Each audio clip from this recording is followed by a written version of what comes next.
Welcome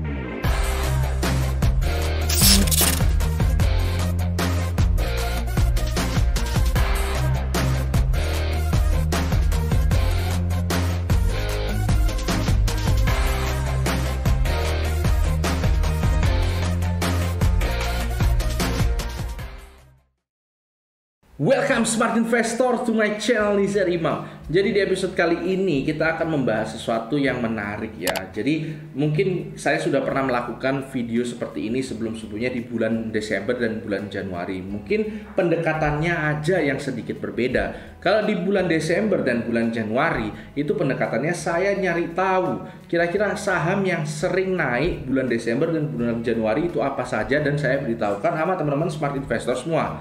Nah, di video kali ini mungkin saya akan pendekatannya sebaliknya, karena bulan Desember, bulan Januari itu memang wajar saya melakukan itu, karena Desember itu adalah window dressing, Januari itu adalah January effect, dan pergerakan harga saham itu tendensinya memang akan naik.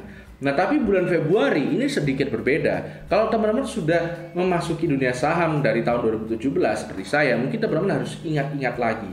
Kalau bulan Februari itu biasanya bulan yang cukup aneh, karena biasanya mulai muncul berita-berita negatif, kemudian terus harga saham cenderung stagnan dan cenderung turun. Seperti itu ya, oleh karena itu saya buat video yang pendekatannya berbeda dibandingkan sebelum-sebelumnya. Kali ini saya nyari tahu saham-saham apa yang kemungkinan besar turun di bulan Februari, sehingga teman-teman semua, teman-teman Smart Investor bisa mengantisipasi kira-kira apa yang mungkin sudah mulai taking profit apa, atau mungkin yang sudah bisa nanti kira-kira bakal dibelanjakan lagi apa gitu ya. Nah, itu harusnya teman-teman dapat jawabannya di akhir video ini gitu. Jadi langsung aja kita mulai analisanya. Kita akan cari tahu saham apa yang mungkin harus dihindari dan mungkin harus masuk daftar pantau kalau misalnya nanti Februari turun gitu. Oke? Jadi langsung aja. Pertama teman-teman, saya ingin memperlihatkan sama teman-teman Smart Investor semua, sebenarnya kalau kita datanya 10 tahun terakhir, bulan Februari itu nggak ada problem apa-apa. Bulan Februari itu ya seperti bulan-bulan lainnya ya, jadi nggak ada masalah. Tapi kalau kita coba kerucutkan skupnya, sudut pandangnya kita persempit, jadi yang dari 10 tahun kita cuma pakai 3 tahun. Nah, teman-teman bakal melihat kalau bulan Februari dan bulan September ini bukanlah bulan yang baik untuk IHSG. 3 tahun ke belakang IHSG itu selalu minus di bulan Februari. Itu ya. Jadi teman-teman harus ingat, dan kita harus juga lihat, padahal sebelumnya di bulan sebelumnya di Januarinya itu naik cukup besar, tapi malah agak turun di Februari. Gitu. Nah, ini kemudian saya coba matchingkan dengan saham-saham di LQ45. Jadi dari saham-saham di LQ45 ini saya cari tahu juga kira-kira kemungkinan besar peluangnya untuk turun itu di bulan Februari seperti apa dan rata-ratanya seperti apa. Sebagai contoh, kita mungkin bisa masuk ke BBNI. BBNI ini 2 kali turun di bulan Februari, 1 kali naik, dan rata-rata penurunannya adalah minus 0,67. Atau mungkin ada yang cukup dalam seperti ini, Inco. Ya, Inco ini 3 tahun terakhir itu selalu turun di bulan Februari dan rata-rata penurunannya cukup tinggi, minus 11%. Nah, ini saya catati semua dari seluruh saham di LQ45, kemudian saya rekap. Saya rekap hasilnya kurang lebih seperti ini. Jadi ada 45 saham ya di sini. Nah, ini mulai dari Adaro sampai Wika. Nah, di sini teman-teman sudah bisa melihat hasil rekapan saya ya. Ini mungkin saja bisa salah saya ngerekapnya. Kalau teman-teman kurang sepakat, mungkin bisa cek sendiri di seasonality dari Stockbit tadi. Nah, kita bisa lihat di sini teman-teman, sebagian besar saham itu memang rata-rata minus di bulan Februari selama 3 tahun terakhir. Teman-teman lihat di sini, jarang sekali yang average-nya itu positif. Saya nemu beberapa saham aja yang mungkin masih positif di bulan Februari ya.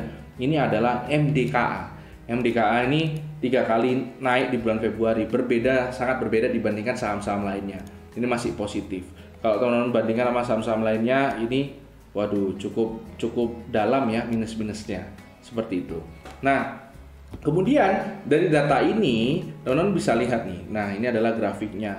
Yang cukup bagus cuma MDKA. Yang lain-lainnya itu sangat besar potensinya untuk turun. Teman-teman bisa lihat kemungkinan naiknya 30-an% semua. Cuma sekali naik di bulan Februari, dan bahkan banyak yang nggak naik sama sekali.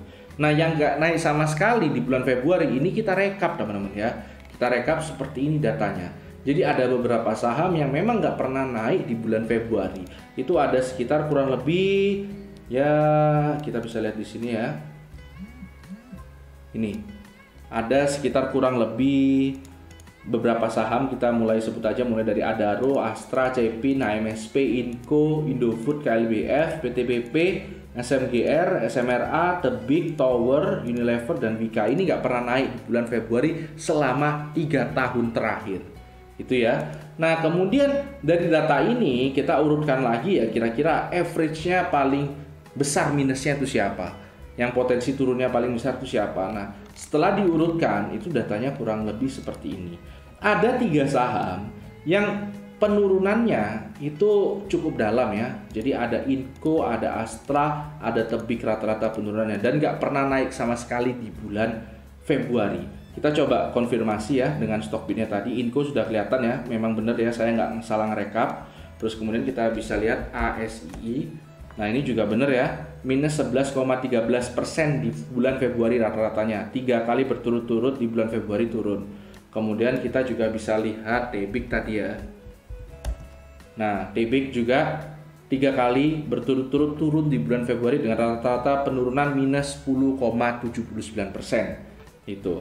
Nah, kita kembali lagi ke Excel-nya. Jadi 3 ini adalah yang paling besar karena di atas 10% rata-rata penurunannya. Ada juga yang nggak pernah naik di bulan Februari, tapi sebenarnya rata-rata penurunannya lebih kecil dibandingkan 3 saham sebelumnya yang kita sebutkan tadi. Nah, kita lihat ya, ini ada PTPP, ada Indofood, ada Kalbe, ada HMSP, ada Unilever, ada Cepin, ada Adaro. Nah, ini penurunannya antara 5% sampai 10%-an di bulan Februari. Dan ini selalu turun. Kemudian ada beberapa saham yang juga selalu turun di bulan Februari, tapi turunnya nggak terlalu parah. Jadi cuma rentang di bawah 5% aja. Ada saham Tower, Wika, SMGR, dan SMRA. Ini adalah saham-saham yang kemungkinan besar turun, tapi average-nya masih nggak terlalu besar. Gitu. Nah, dari sini sebenarnya kita juga bisa lihat ya, kalau kita gandengkan dengan potret IHSG sekarang, ini cukup masuk akal. Kenapa? Karena IHSG sekarang kemungkinan besar ini seperti terlihat mau membuat topping ya.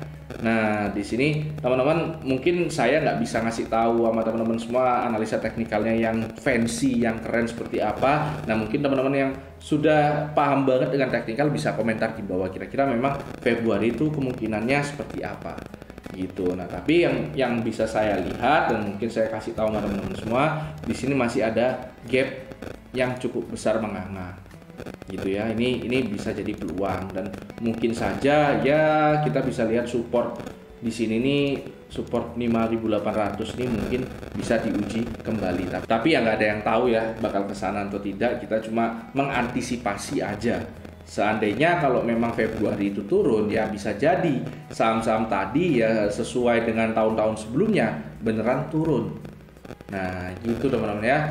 Jadi IHSG sudah cukup tinggi, teman-teman mulai berhati-hati aja gitu. Dan ini video ini bukan untuk tebar fir. Kalau teman-teman lihat di dalam saham-saham yang saya sampaikan tadi, ada saham punya saya juga. Jadi nggak ada urusannya kalau misalnya saya mau tebar fir, ya saham saya pasti turun juga gitu ya. Ini saya sampaikan pure agar teman-teman bisa mengantisipasi resiko. Karena sebenarnya kalau menurut saya seorang investor itu ya yang utamanya adalah membatasi resiko.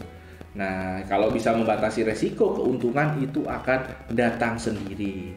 Nah, itu aja mungkin episode kali ini ya. Jangan lupa komen, like, dan subscribe, dan jangan lupa follow IG saya. Di sana saya sering menyampaikan pendapat atau mungkin pandangan atau mungkin beberapa teori saya bahas di situ, dan bahkan apa saham yang saya beli, apa saham yang saya jual, saya juga sampaikan di situ. Itu aja episode kali ini. Karena itu harus seimbang, tetap jelas, dan tetap santai.